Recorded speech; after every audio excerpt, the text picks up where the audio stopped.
Hello everyone, and today I'm going to answer a very popular question I get, and that is how I get my hair color the way it is. Since I naturally have medium to dark brown hair, I have to do a 3-step process to get my hair this color. I start off with a level 20 peroxide and then I use a regular bleaching powder. I mix the two together, 1 part bleaching powder and the second part is peroxide.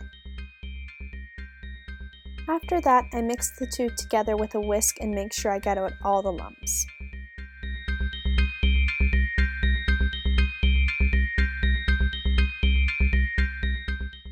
I get it to be about a semi-thick consistency, and then I take my brush and I just apply it to my root. I like to let my roots get as long as possible or as long as I can take it. This usually is about a month to a month and a week. As you can see, I just applied the bleach onto my roots only and try to be as careful as possible. I then separate another layer and repeat the exact same step. I do this to my entire head. As you can imagine, doing your roots on your own is a little bit tricky, so it can get a little messy, but you still want to try to be as neat as possible. Sometimes I get my sister to help me with the back of my head, but this time I wasn't so lucky to have her around.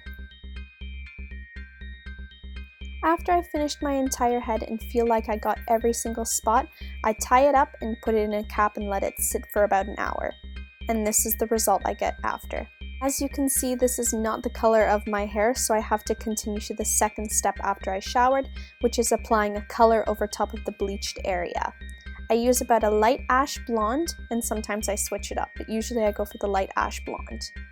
I apply about the same ratio, so 1 to 2 parts, the one part being the dye and the second part being the level 10 peroxide. I work and get about the same consistency as I like to get for the bleach, which is a semi-thick consistency. Then I whisk it together, make sure I get out all the lumps, and I repeat the exact same steps I did for the bleach. So I apply that dye all over to my roots only and try to be as careful as possible.